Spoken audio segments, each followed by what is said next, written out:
Can you guys hear me? For those who are watching, we are having technical difficulties, so before we get started, I want to make sure everyone can hear me. So please put a 2 in the chat if you can hear me. And we are going to connect our holistic tribe members because it looks like we are struggling here with the connection there. And everything is working fine. Am I delayed? Good, you guys can hear me. Awesome. Okay, we're going to get started very shortly. I'm going to bring on our Holistic Tribe Health and Wellness family at FeFe the Holistic Gypsy. If you guys are new to watching and tuning in to tonight's episode of tonight's show, Will to Wellness Wednesday. So give me a minute. Let's see.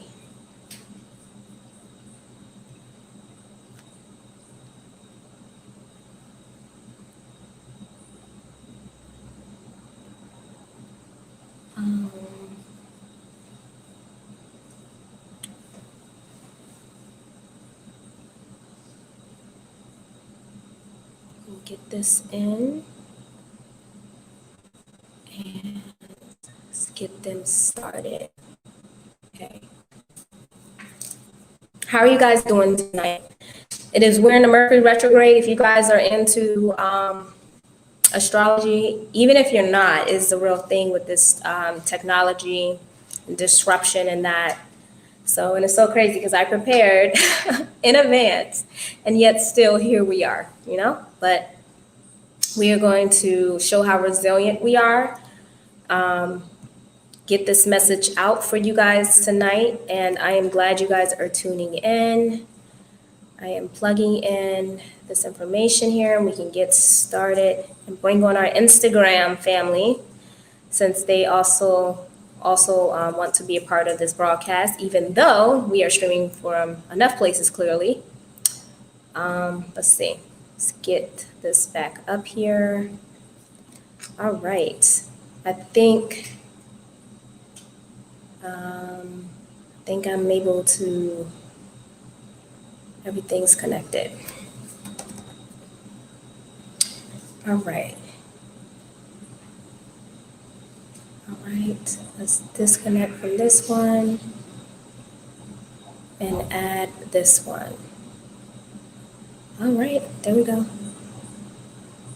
So we should have been able to bring in, I'm not there yet. We should be able to bring, can you guys, okay, before we get started, I do want to make sure that our tribe members are included in the live now. And so we're checking on that and then we can get rolling. And while we're waiting, and thank you guys for your patience. As you can see, tonight's topic, and this is our, third attempt of trying to set everything up so we can do this live correctly tonight.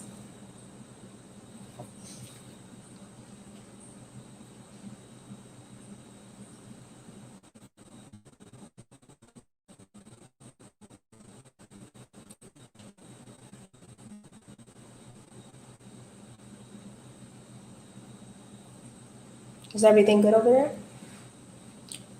It says that it's connected. So our website's on, YouTube check, Facebook check, Instagram check. All right, cool. Boom. Let's get started. Where we at? How do I take this off so you guys can see me?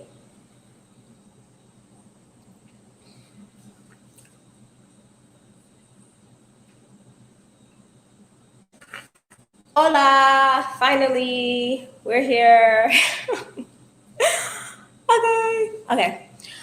Hey everyone, welcome to Will to Wellness Wednesday. My name is FeFe the Holistic Gypsy, and I am so happy and honored to be with you guys tonight, and I'm thankful for you guys tuning in. I am the founder of Holistic Tribe Health and Wellness Club at FeFeTheHolistic.com, and I'm a certified detox specialist, clinical iridologist, holistic coach, And so I'm coming to you guys if you haven't already tuned in, or if you're watching this recording, you've seen the title being up there while we were setting up and getting started. It has been a struggle to get this broadcast up and running. We had first internet connection, then we had a bug on Safari. So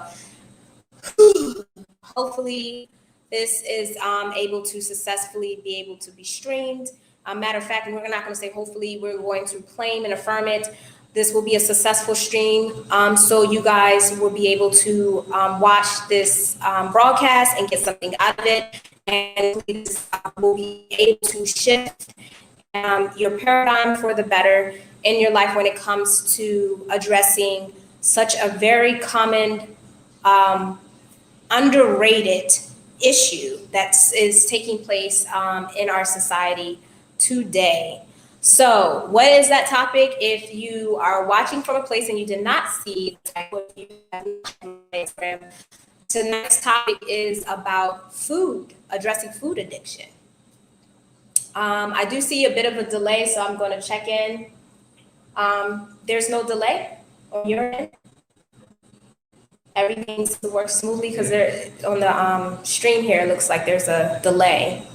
Good? You can hear me good? Everything's good? Okay, awesome. Just want to check, because listen, we had, okay, we'll let that go past. But yeah, so the topic tonight that is usually overlooked, underrated, that is affecting our well-being, our quality of living, our vitality, right? And is obviously a very pivotal topic that we're discussing tonight, which is about our health.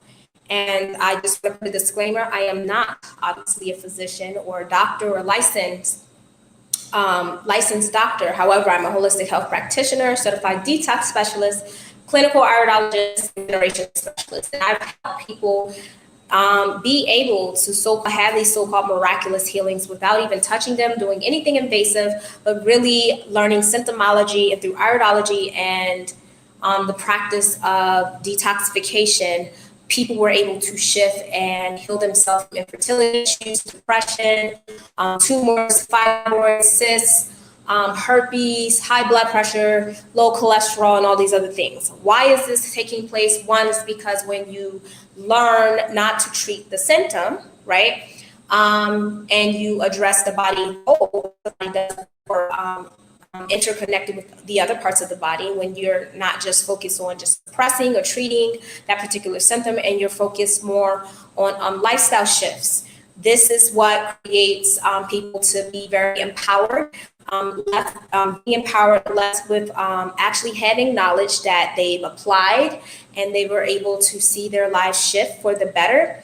And these are things that are not commonly taught, because of course, normally in the Western medical industry, they do want you to be a repeating patient of theirs. And I don't really believe in an inferiority unless you are perpetuating it. I do give everyone an equal footing and ground. So if those are willing to actually take hold of their life and really know that they're missing some things, and they're making space for people to pour into them. And I know diligently we're all taught to go to people with the white coats and people in the uniform, but we're slowly shifting and learning to take this power back in our own hands.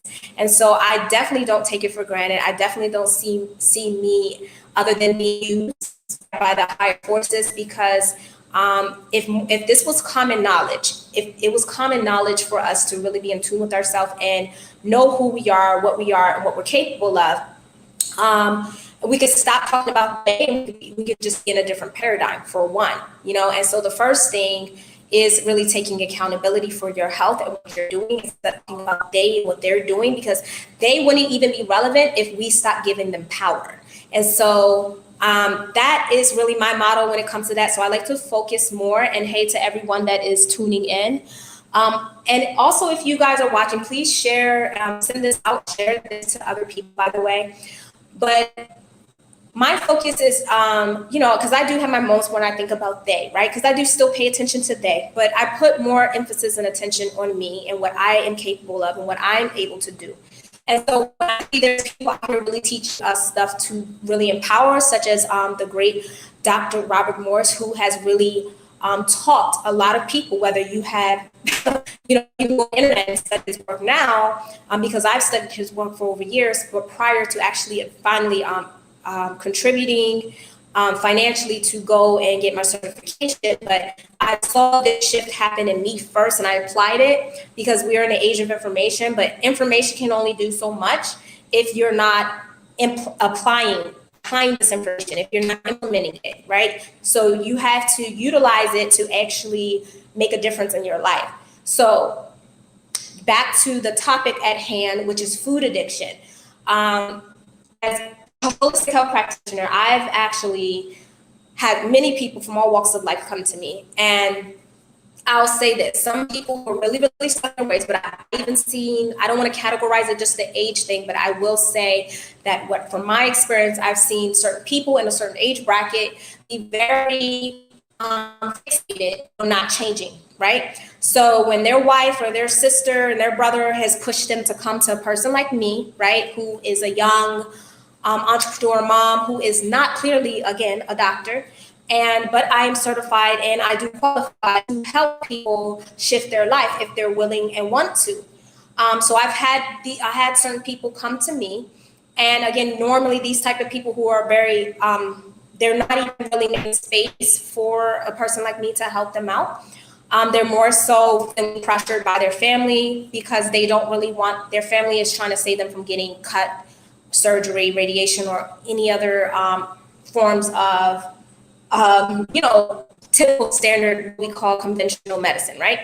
So I'll talk about this one particular client, and then I'll lead into tonight's topic. So this one particular client had actually a tumor on his kidney.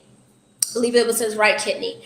And they watched it grow. And so it got to a certain point where the doctor was pretty much like, we're going to, we're going to either do, chemo, radiation, and we're going to just cut the whole kidney out. And now for a lot of people, this sounds like, yes, thank you, doctor. I am very happy that you're about to cut my kidney out and put battery out of my body, right? This will help take away the boogeyman, cancer. So this is the typical mindset for those who don't really understand the power that really they possess, right? So a lot of people will get this done. And so this particular client had a choice, but his family, his sister and his wife didn't want him to get that done. So through my connections, they was like, hey, this person's helped with this and this and a third, go to her. So he came to me, and when he came to me, I could tell he wasn't fully sold on the idea of, a person that's not a doctor helping him. So when you're already in this mindset, it's kind of hard to convince a person to really be all in and all in for themselves, even though their health is on the line, not mine, theirs, right? So they came to me, and I told them what, I prepared them. I said, well, I can do a protocol. And it was a good friend, so I didn't fully take them on. If they put the financial money back into this, I'm sure it would have been a little bit different, right? But it even had clients who done that as well. But, I told him, I gave him some free advice, which was pretty much go on an off fruit fast, right? Go on we call it a fast, but it's not technically a fast. A fast is abstinence to something, and you're still eating food. But my point is, eating raw, hydrated foods. Do it for 2 weeks and see where you go. Because he had an appointment to get his, X-rays and sonograms appointments prior to his particular appointment, leading up to surgery day. So now he's coming to me expecting a huge boom. If it's gone, it's gone. If it ain't, right? And this is typically what happens, especially if you guys are in the so-called alternative health community, which is it's really natural and real health community, but I digress. Because we've been, this field has been precedes Western medicine, and is what we call the establishment or powers that be. So anyway, so I tell him to do this. So his family and his wife and everyone encouraged him. So they, made sure he did it. Guess what happened?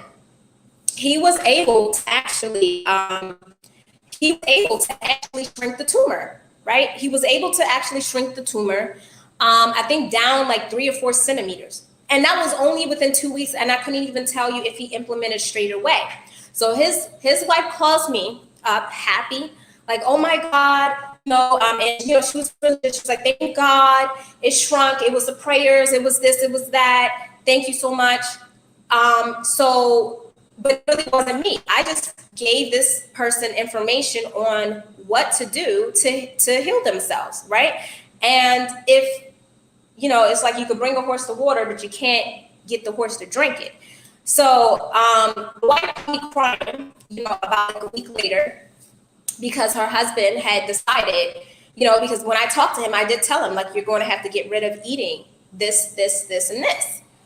He said, and I remember him saying this to me, and I have thick skin. When you as a practitioner are here to, hold space for people, but they're not holding space for themselves. So he said, oh, I don't see me getting rid of my meat. I don't see me getting rid of my meat. So I'm going to get the surgery. So his wife had called me because she thought she can go behind him and convince him otherwise, especially after he already saw his progress and shrinking it within, 3 or 4 centimeters within 2 week span of time, which again, they've watched it grow. So instead he opted in to get his kidney cut out and go through the chemo treatment.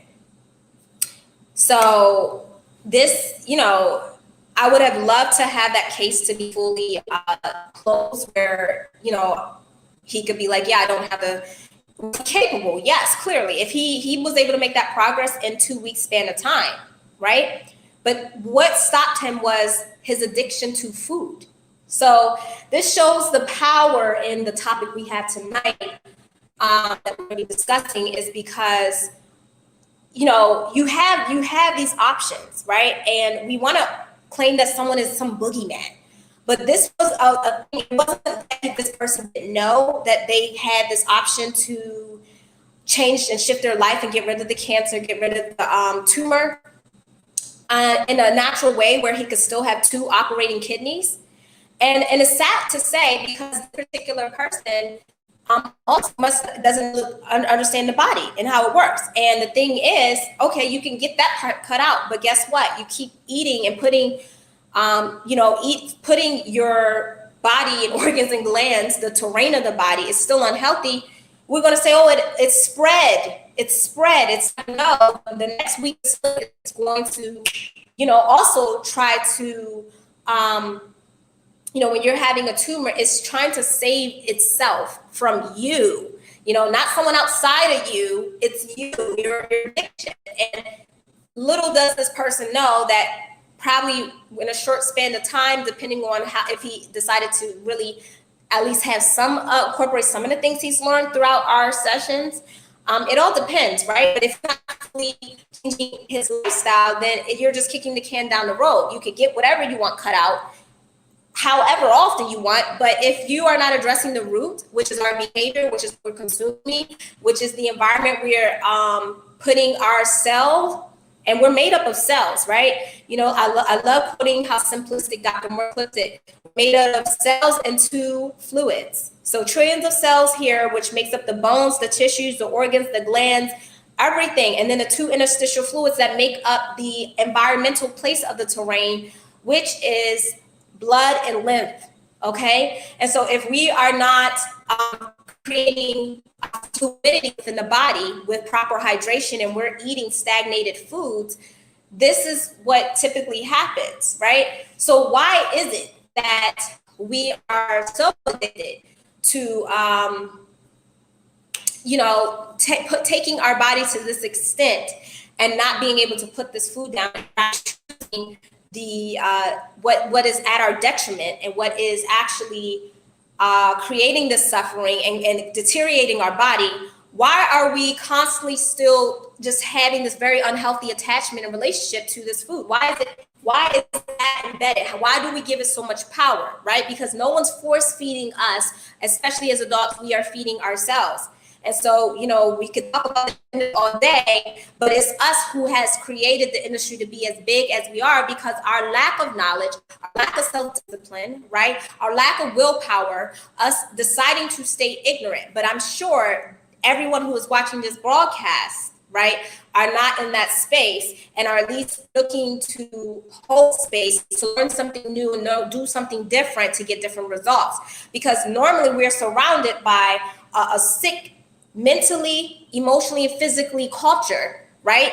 Emotionally deprived, mentally, it's just mentally normal to be addicted to food, and it's just almost like only type of addiction that you really you know, food addiction you believe is actually real is those who are morbidly obese, right? Because we have put that on TV, and so it desensitized the average type of person, you know, just because they may not be morbidly obese or dealing with and eating out the trash can, right? And binging and having all these other type of disorders.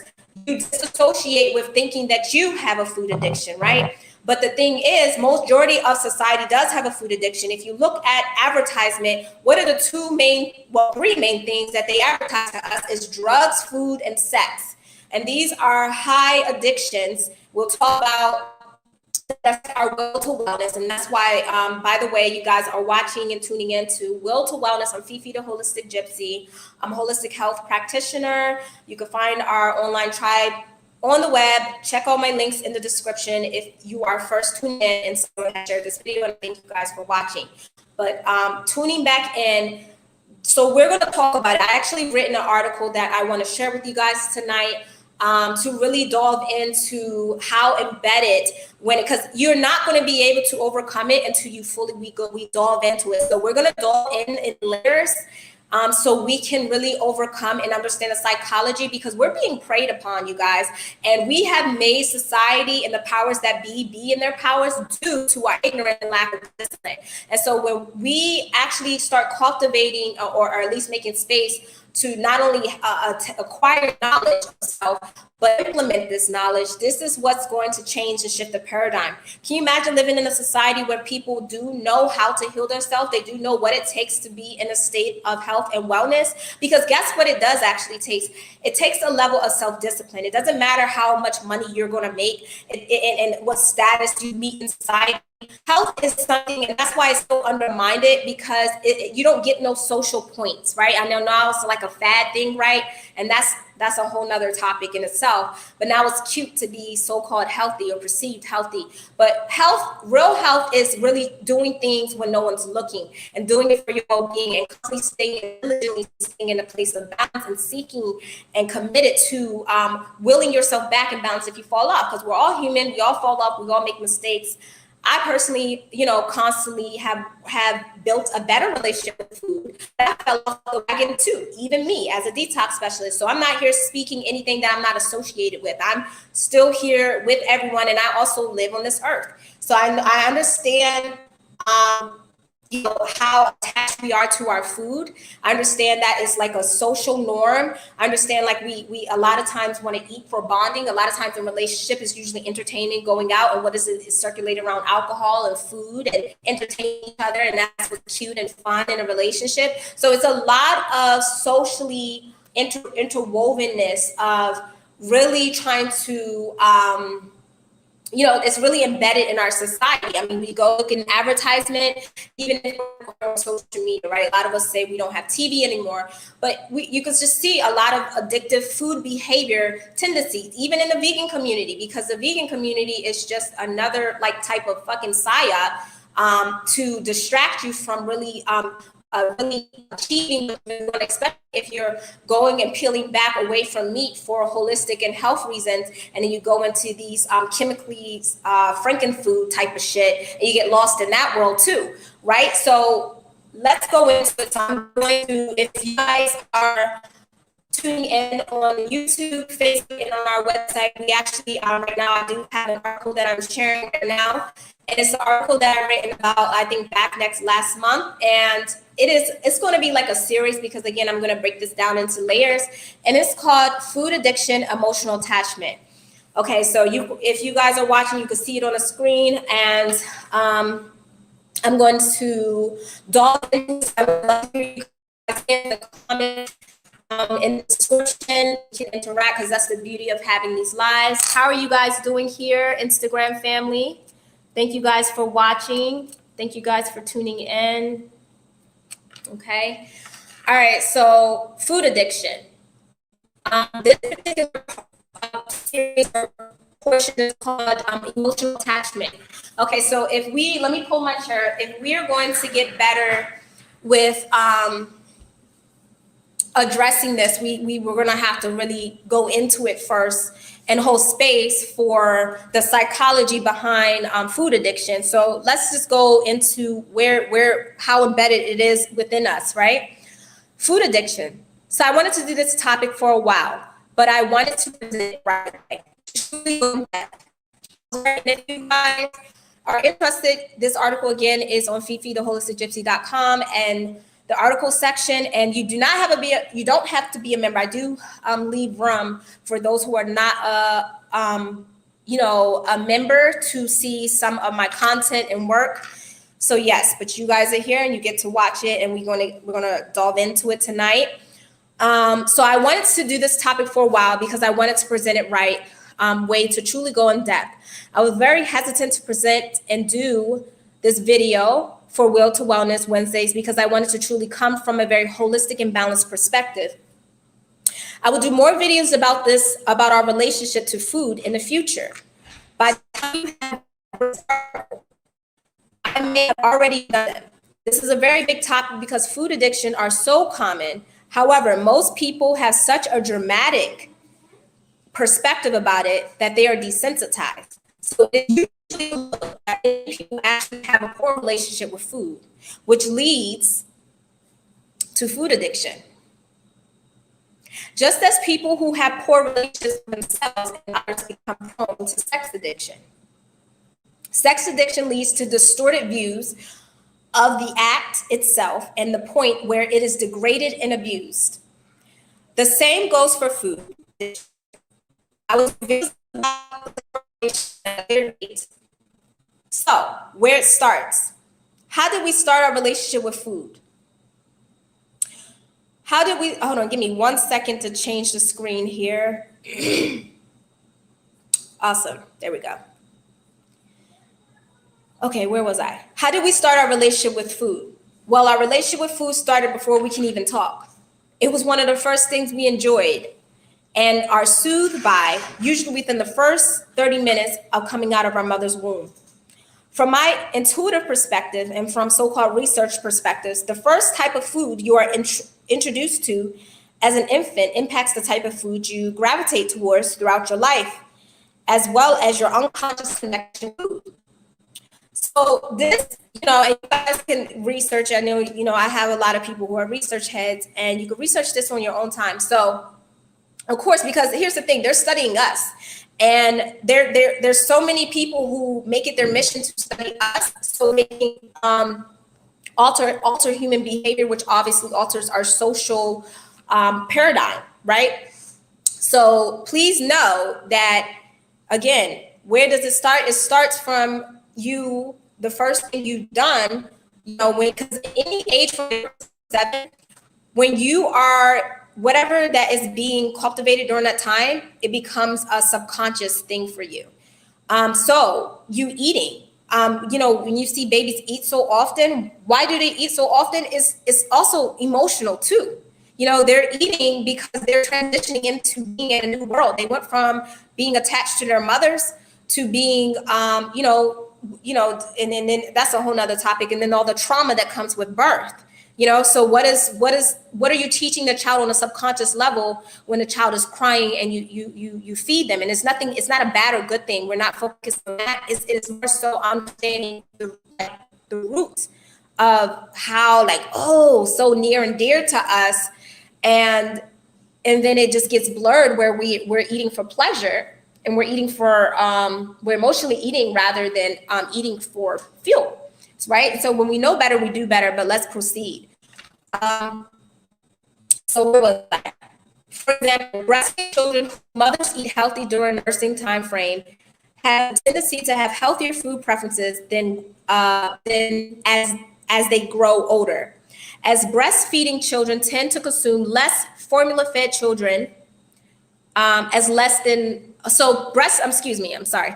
Breastfeeding children eat less, right? They have better self-control when it comes to eating and managing eating. Why? Because they're used to eating higher nutritional content food.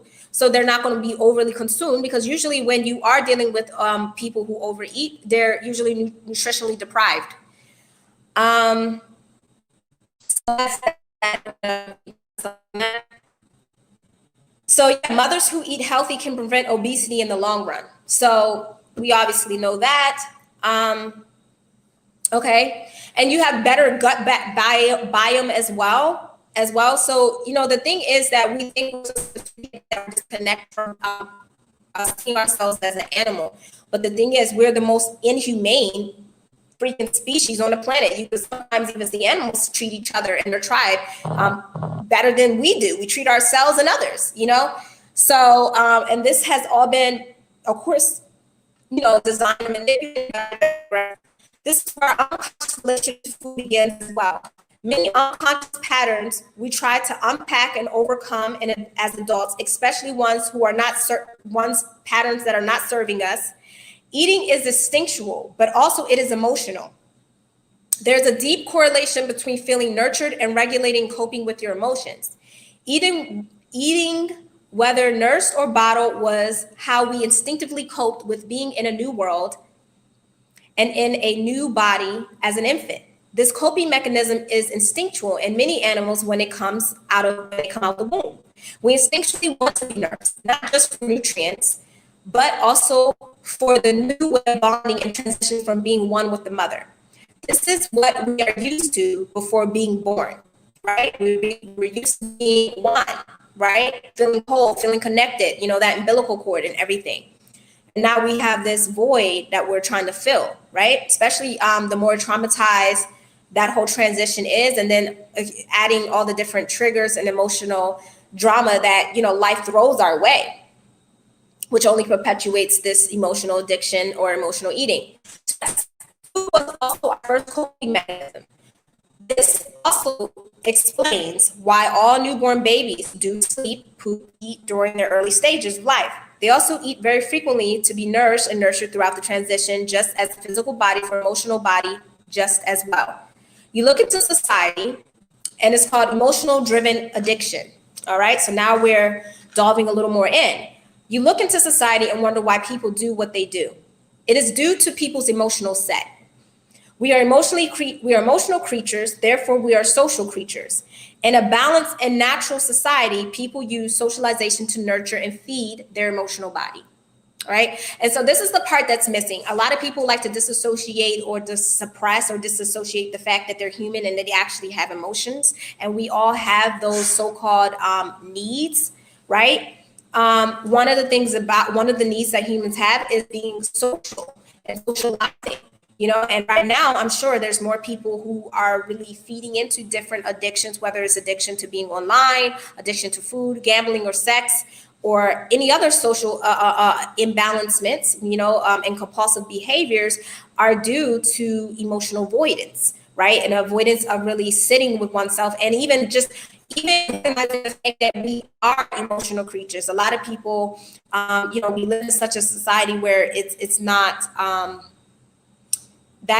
That's more so preyed upon and suppressed rather than actually cultivated and used to how should I say that? It just would have shifted the paradigm if we were more compassionate to each other and less masculine, because it creates an imbalancement which is affecting and reflecting in our health and behavior, and that's a whole nother topic in itself.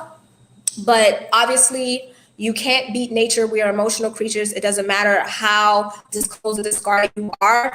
Your emotional side, if you don't acknowledge that, you're going to be at war with the emotional side. It doesn't matter if you're a man or a woman. We both have these aspects to ourselves. We all have these aspects to ourselves. Okay, so where was I? Okay. In the present day, okay, so let me just back forward a little bit. back forward a little bit. In a balanced and natural society, people use socialization to nurture and feed their emotional body. Back when socializing was more emotionally satisfying, there was no obesity epidemic. And people had a healthier and richer relationship with food and obviously with each other. In present day developed countries, people are more socially deprived. Therefore, they are more deprived. Many social encounters are socially engineered and processed, similar to the processed food that everyone in the present day that everyone eats and is addicted to. Okay, so unprocessed emotions equals unprocessed food. You're addicted to this because a lot of us, if you're born in society, it's kind of, and this is your norm, it's like, how would you know that this would be a problem, right? Okay, thank you, Gold Bar 69 for watching. This creates an emotional deficiency. Okay, so there is such thing as emotional deficiency. Less emotional intelligence, right? As you can see, there is people that are so stuck in one part of their aspect themselves, they're disconnected from having emotional intelligence when they're talking to people, talking to others. And people who are trying to counterbalance this unconsciously through their relationship with food. Okay, so you're unconsciously, because again, this was a program started, right? Not only instinctually, and you were programmed to eat, to nourish, and to position ourselves into playing this humanly role, right? But then you are in a society that is emotionally depriving, right? And so now you have this unconscious relationship, this connection that draws you to use food, not only for nourishment naturally and as a child, but also, emotionally. So there we are. Let's keep going. How you emotionally process things is going to affect how you engage with food. Depends on how you think of the world around you and what happened to you. Okay? So again, it's normal for us to have the status quo standard American diet. That's why it's called standard American diet. And why is that? Because we have been cultivated in a society that is emotionally deprived, right?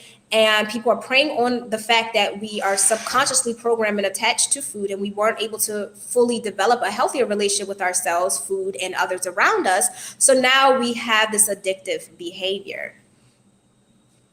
This is why people usually binge eat while they are on a particular diet, right? They're on a diet or a fast, and then they'll just scarf their face down with all these other types of food, right?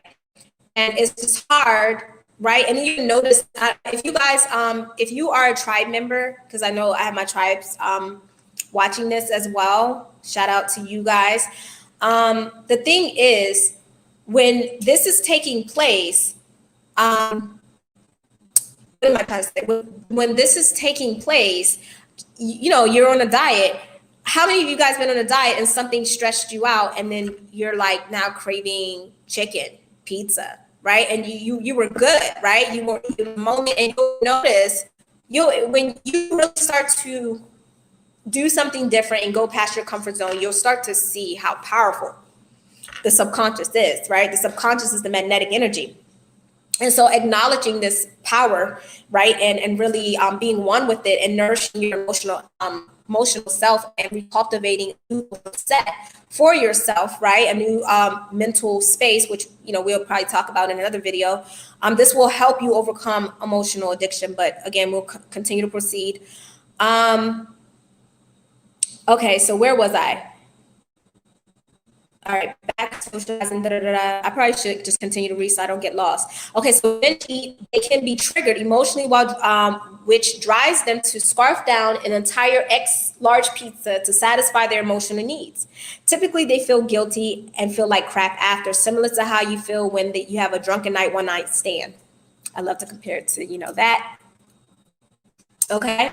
So when you've seen or experienced this type of behavior, there's an internal battle that is driving this behavior, aka symptoms, right? This stems from emotional deprivation or emotional deprivation, emotional imbalancement, right? Because again, I'll say that later. Okay, acknowledgement is key. Why has this been normalized through the media and movies? You know, we see this in movies, we see this in media, you know, we see the correlation. A woman breaks up with her boyfriend, she eats a tub of ice cream and all this other bull, you know, come on. You know, this has been emotionally programmed us, and Valentine's Day coming in, so we eat a whole bunch of, you know, programmed chocolate and this, that, which, you know, organic, natural cacao and chocolate and stuff is not bad, but come on, we know. But you see, we'll go in. Why has this normalized through the media? Because a lot of money can and has been made in many industries for our animalistic nature and our disconnection and lack of understanding of our nature. We live in a capitalistic society, and in this type of society, it is about power, influence, money over natural human needs. This also explains why we see processed food and unnatural drugs being marketed and pushed in our society, as well as being readily available. We've seen our mental and physical health decline in these times. The diagnosis and the funding, even though we all see it, is such a taboo topic because you wouldn't have the so-called modern scientists and Western medical community argue with all of these established driven innovations and enact as if it's some type of jigsaw puzzle to figure out. Never would you dare have questioned the so-called modern and advanced civilization and expose it as the culture that creates the perpetuation of this imbalancement. And if you got an article, if you host Gypsy in the article section, it's called Food Addiction, Emotional Attachment. You can read that at your own time. And I'm still not done. Where am I? I'm just losing my place. But that was full there. This imbalancement is interconnected with the environment and nature itself, as well as us human beings. We are also a part of nature and the different aspects of ourselves. This unconsciously drives people to eat certain vibrational foods obsessively and take poison, pharmaceutical drugs that come with side effects because they are not holistic balance. Also for low imbalance or sick, illness, and suffering, all for a temporary altered state of consciousness, for a temporary comfort of relief from their energetic, emotional imbalancement.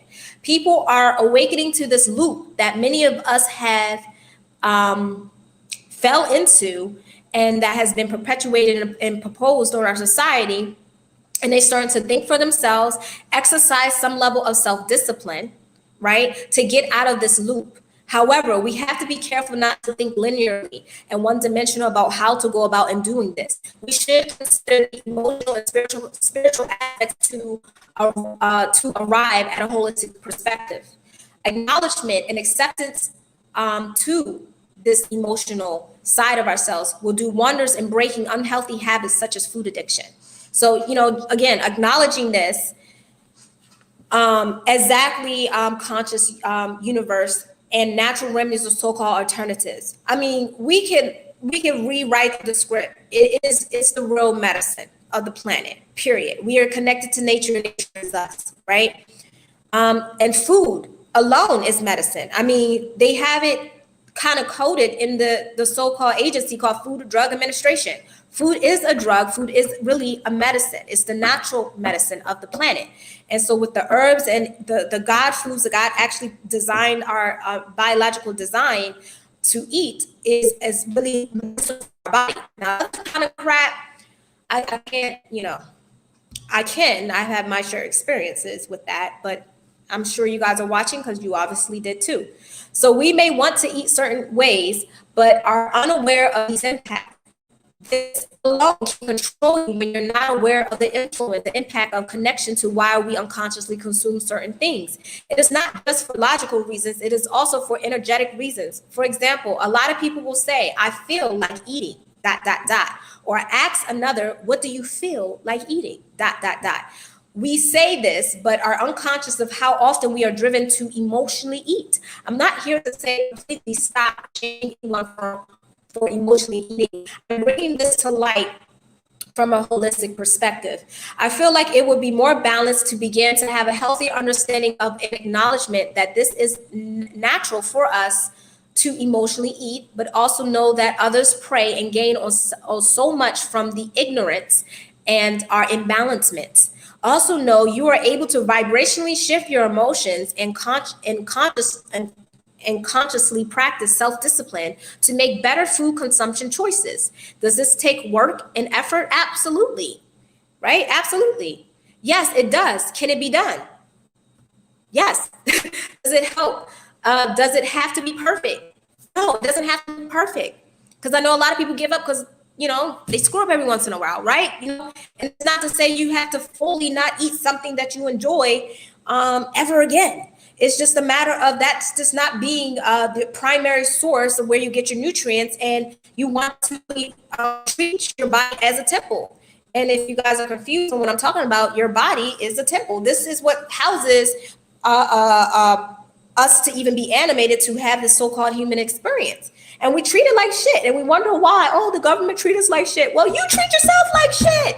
Okay? They're going to reflect us. So if we get back and take back our power, and we understand that the significance and how divine we are, and how divine this body, how intelligent it is, right? Because we're a combination of so much, and it's just so sad that people don't understand how pivotal them changing, how it would affect and the effects of this, and how it can change the society at large. But that's of course my vision for the world, but I digress. Okay, so I feel it would be more balanced to begin with a healthy understanding by So yeah, it doesn't have to be perfect.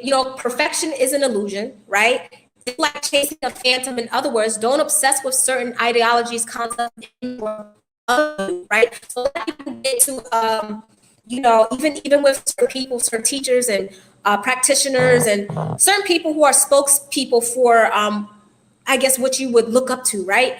A lot of people start idolizing these people. And so when they see that these people are not perfect, and they have their time when, they want to treat themselves and eat, they may be plant-based, but now they go on to eat sushi, eat some fish. Everyone's like, oh, they're in an uproar. Like, first of all, let the person do what they want to do, right? At the end of the day, it's really about the essence of the message. I know a lot of people try to kill the messenger, right? And we always are trying to zoom in and look for flaws within whoever that's delivering some information that's going to hold you accountable to yourself, if you allow it, because we were talking about the exception, and a lot of people are okay with the comfort zone, and we're told that eating processed foods and eating this and that's just normal. We all grew up in that society. Even all different races have their thing, but that has been designed, right? So we can, create this refinery process. And now we're in a state where now we're robots. How did this got far? And it's fine with technology, but it's at a point where the lack of self-control that we're really about to take ourselves off this damn planet. And it's all due to the power that we give to these industries who make this so toxic that we perpetually eat and go to when we are not in a state of understanding that we are being preyed upon emotionally. If you see it with the election, you see it all the time. You see it with the shootings and all the different major events that take place. I mean, at what point do you realize that you're being preyed upon emotionally? Period. And it's like, if we don't understand and acknowledge this, you're going to keep getting preyed on. And it breaks my heart because, I want us to rise above being outside reptilian and the lower chakra phase. I want us to align all of our chakras and really be holistic into our approach of life, mentally, emotionally, and physically. So yes, we know it takes work. Yes, we know you don't have to be perfect, right? You can have every once in a while whatever you want to eat. Predominantly, your baseline is and should be maintaining balance with it, right? And then even when you do, you have to yourself where you're not dependent or trying to alter or stimulate or suppress your emotions through food, because again, it is a drug. Balanced health is not a fixed thing. Balanced health is not a fixed thing. Life is continually flowing, changing rhythms and fluctuating. This may look slightly different for others based on their holistic engagement with life and how they can conduct and alchemize the energy of impacts of what is consumed and output. We all have our different encounters and approach and experiences and perspective of the energy we are giving and receiving. The key to this is being with the flow and the dance of life to maintain balance and not a fixed position. When you do that, you easily get beat up and weathered down more by life. However, people will come from a place of right or wrong about emotions and food rather than from a space of cause and effect.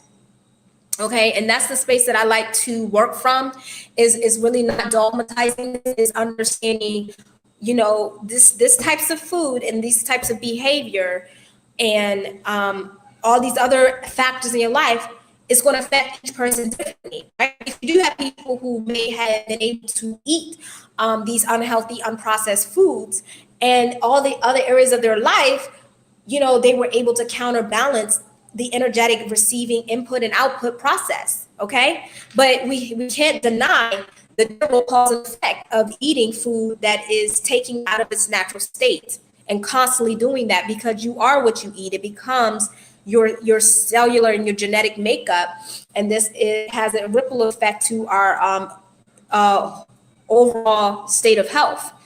How are you guys doing? I know I've been on there for a while, so I want to make sure everyone's doing good. Okay, awesome. Okay, let's dive back in. So yeah, I see so many people dogmatizing, right or wrong, bad or good, the path to being healthy.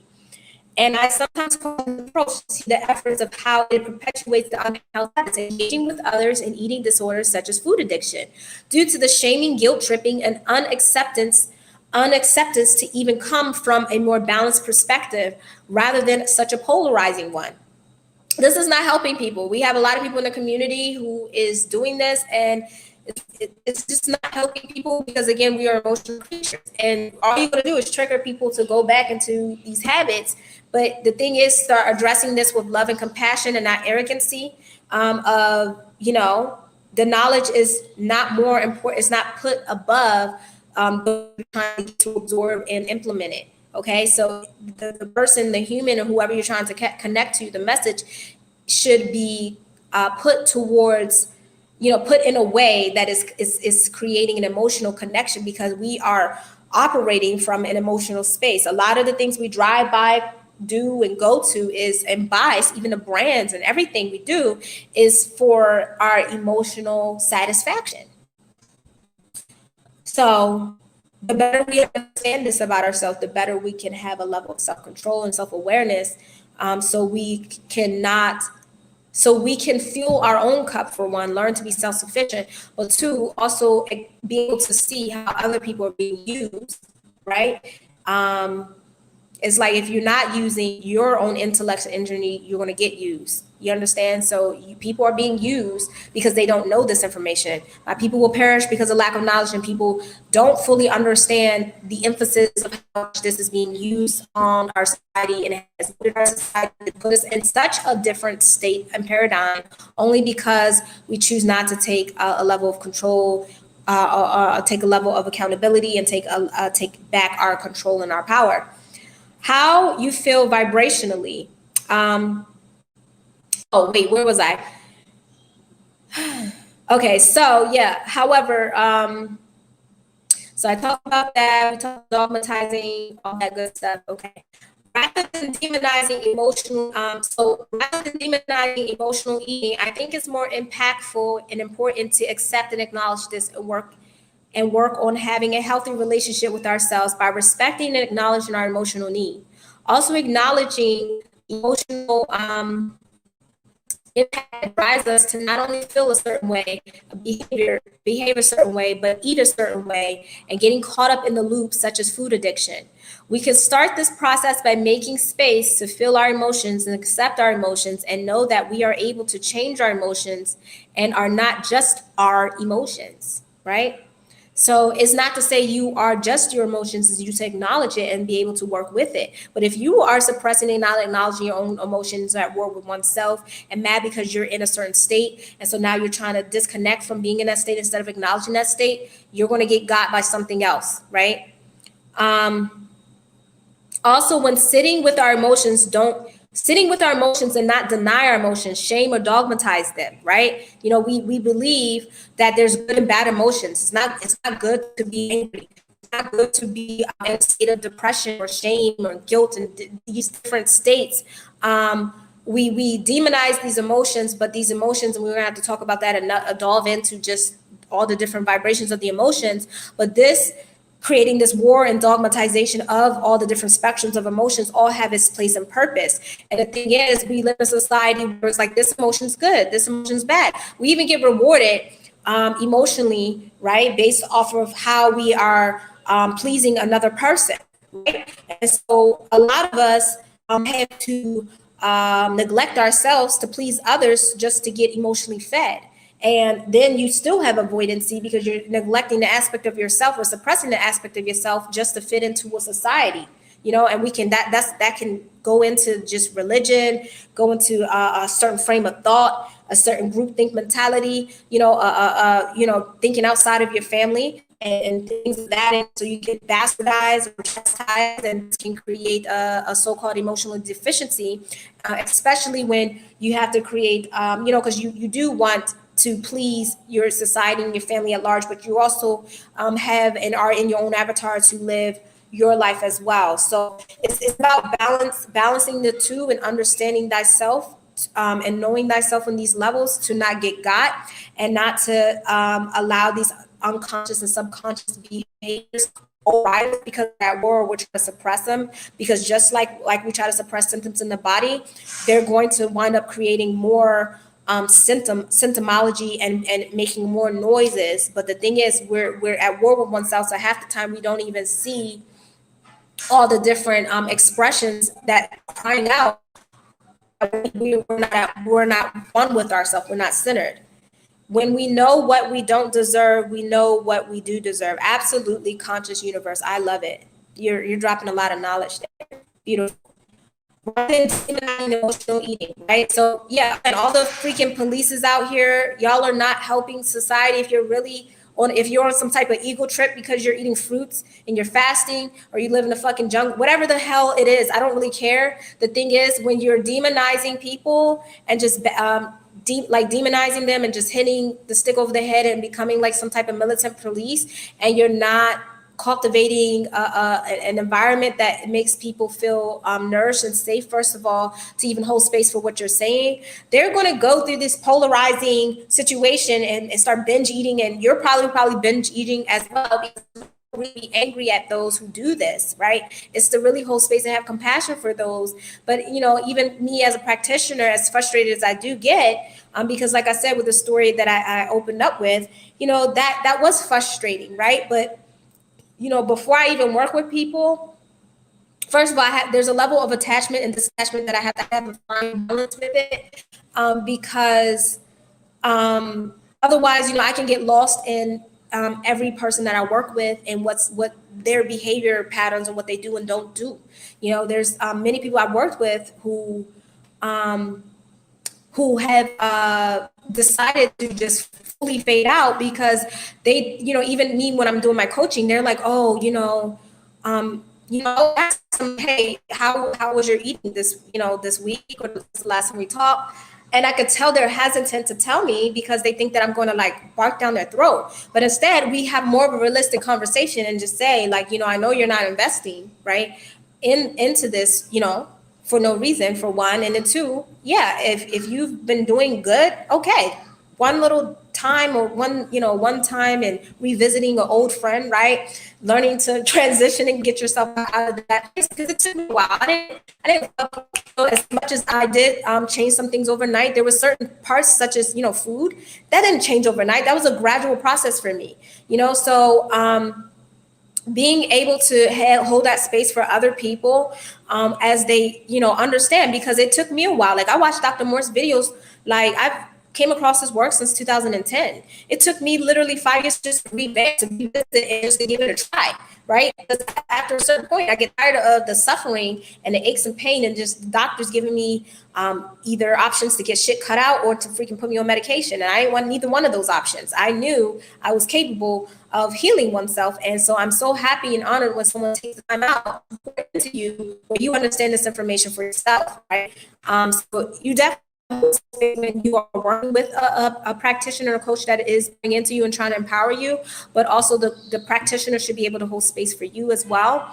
But please know that you definitely have to will yourself to wellness, and that comes with discipline, and that comes with being accountable. And a lot of people are uncomfortable being held accountable because we live in a society that we've been emotionally coddled, emotionally deprived so long, and we've been using all these other things as addictions to overcompensate. So it's just a norm to actually just be comfortably unhealthy and imbalanced. It's like a social norm, and it has created such again, if people knew more about themselves and been able to nourish themselves back into a different, not emotional step, a different mental perspective, it would change their course behavior.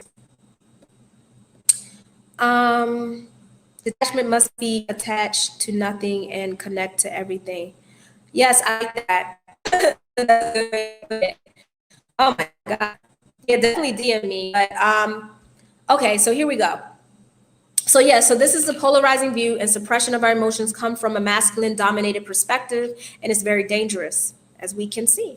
To bring balance is to acknowledge the power of the feminine force as well. And for as you sit and ponder on observing more, you will see most of society preys on the feminine aspects of ourselves because it's suppressed, and people prey on it, and they manipulate it.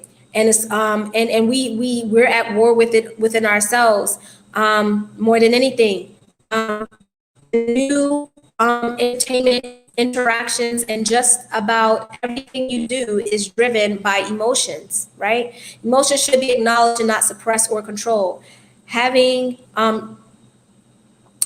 a journal that is focused on processing your emotions through, first, and so not just acknowledging that you have different emotional perspectives about things, but also knowing you're not just your emotion, but you acknowledge your emotions, and having an opportunity to nourish your emotions, and just the simple act of journaling, because some people may not have people in their life to talk to, so sometimes you may need to talk to yourself. And so this is why sometimes a lot of people are pushing therapy, to have someone that is I guess so-called trained to hold space for you to actually just hear yourself talk, right? Because it's really, if you guys ever been to therapy, which I have, that's typically what you're doing. Every once in a while they do give their suggestion, but half the time I'm not there for their suggestion. I'm there to hear myself talk.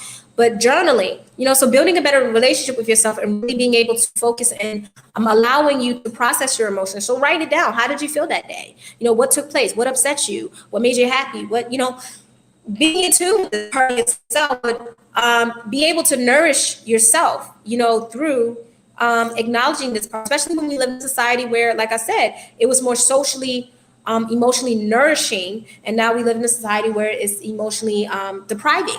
And so this has led us to be even more in addictive behaviors. And it's not even just with food, but food is what we're going to focus on, as we all know tonight.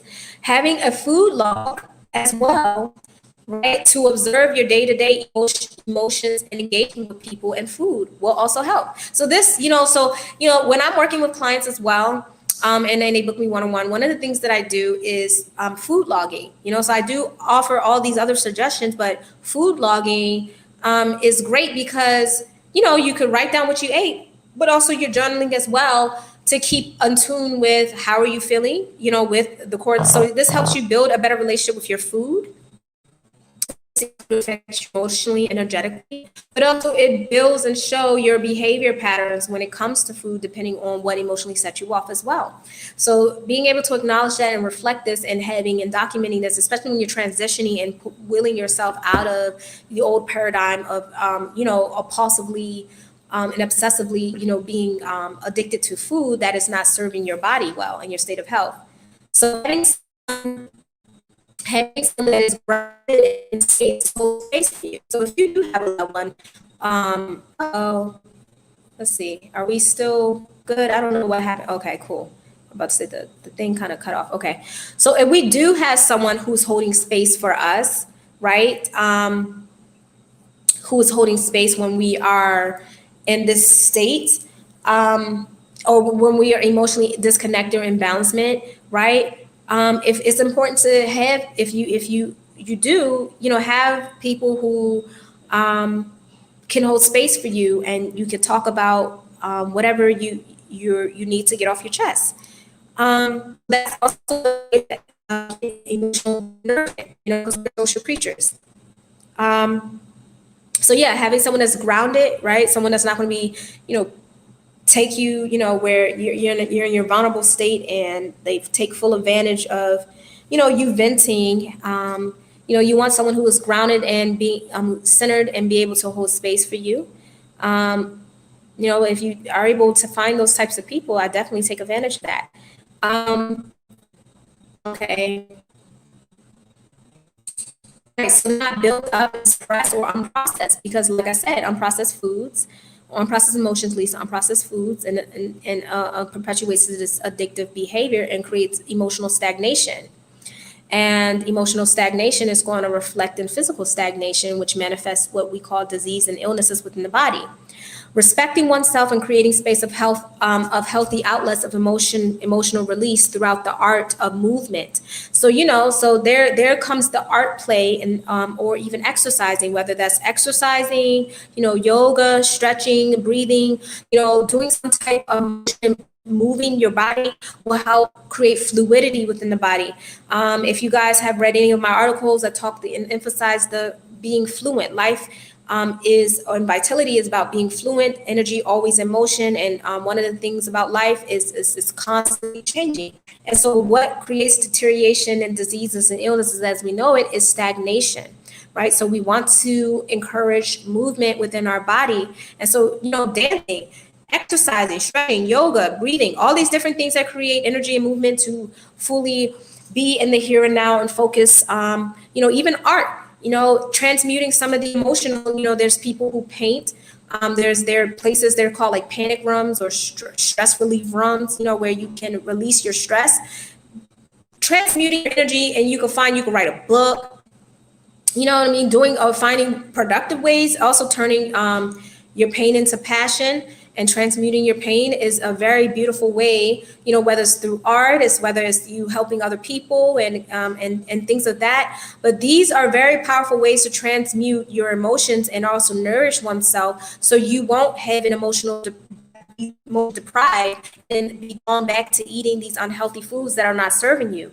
And so the thing is,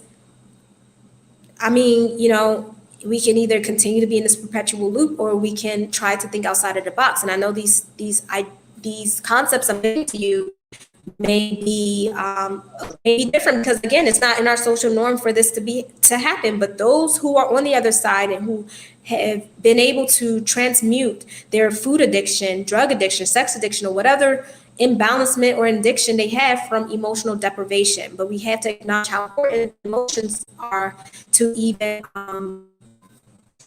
get to a space of I'm not taking requests right now. I'm doing a presentation, but I can take a request after I finish my live mind evolution. Thank you so much, though. I really appreciate it. If you stick around after, we definitely can add people in. And I really appreciate you wanting, but till then, you definitely can write in the comments, because I do read them. Having a journal, food logging, having someone to talk to, transmute your emotions through movements, right? These are ways to transmute your emotions. So again, it will be less likely to pick up, and go back. It's like an unhealthy relationship when it comes to sex. You see, like, men and women do it all the time. They know they're in an unhealthy relationship, and it comes with our food. But the thing is, the real unhealthy relationship starts with ourselves. So being committed to having a better relationship with oneself, and doing these things for yourself. These are things you don't get any social points in doing, right? But these things will help you be able to be more self-disciplined and have and nourish that self, right? And not seeking this validation outside thyself. Is like getting one and knowing thyself and really cultivating and transmuting this energy. Because the thing is, we all go through difficulties. We all are, especially this whole situation has shifted all of us. And you have those who have fully like kind of plummeted and got, sunken in like a sunken place. And you have those who take this moment and they're very agile and very limber and resilient, and they're able to overcome the shift of society and still make the best out of it. And why is this? These people are more than likely have better relationships with themselves, or at least have some type of social set or emotional cultivating society that help create some emotional nourishment to even have the confidence to continue to thrive in such a society where there's people who are literally losing their homes, losing their jobs. Suicide rates have increased and all types of things. And I'm not even going to lie, I wasn't in the best mental and emotional state throughout this process myself. It took me some time as well, but I was able to observe oneself, acknowledge my emotions, sit with them, and start cultivating them so we can be one with each other again versus it consuming me. Because eventually I did fall off of my own eating regimen and eating certain foods because I was at war trying to suppress my emotions and trying to alter my emotions and use food as a drug, which it is, to alter my state of being instead of me learning to be one with my state of being first, and then get us to move as one and be whole versus fragmentized and be disconnected because I think this emotion's unpleasant. So sometimes that's what it takes. But us going over and acknowledging this, hopefully would be able to, get through to those who are open to receiving. So respecting oneself and creating healthy outlets of emotions. Like I said, I named all the different ones. I truly hope you find this article enlightening and filled with compassion. I need to empower and bring balance. The topic of food addiction is a series. This is part 1. So thank you for reading. Thank you guys for watching. Please share this with all others. This live stream, again, we're live streaming on YouTube, on Facebook, and FeFe, the Holistic Gypsy, Holistic Tribe Health and Wellness Club. I truly appreciate you guys. If you guys Instagram want to stick around, let me see if there's any questions and comments. Are you on our club website? Yeah. Anyone? We're good? Well, I know we had a bit of a delay, so I'm going to end this broadcast. Again, my name is FeFe, the Holistic Gypsy, your favorite holistic health practitioner, detox, certified detox specialist, clinical iridologist. If you're looking for any holistic health services, coaching, birth chart, I do birth chart readings. Join Holistic Tribe Health and Wellness Club. I also do have 2-level membership. It's only $7 annually to join, and that's just to keep the site up. But I have a lot of files and documents, growing video library. I'm constantly working on articles, and I'm actually extending my platform out for bringing on some other amazing providers to share and introduce you guys. I have Shout Out and Support Sundays where I share my platform with all other providers that also are into empowering and self-healing and betterment of our people, and self-nourishing, right? Because we say ours, like, first of all, I don't have nothing, but for people who resonate or holding space for this, okay? And so that's why did I create that platform? Why? Because I didn't get censored. I got censored just for talking about the truth about, I'm probably not going to stay here because I want to keep this video up, but you could check out, I have content on my site that is not here on social media because I don't own social media. And so, it's really about controlling this information so it can empower our people and having a safe, private place where information is not being manipulated or altered. And this information is to empower and have people walk away feeling more whole and not feeling deprived or feeling smaller or feeling belittled. I'm not here for that. I'm really here because I'm connected to everyone here. Like if I'm not, that's just how it works. Like, so the more I can empower my brothers and sisters, the more the better society can be at large. So I thank you guys for watching. I'm going to shut down the broadcast. And again, if you need Holistic Gypsy, check out the links in the description and in my bio. Peace. Thank you guys for watching.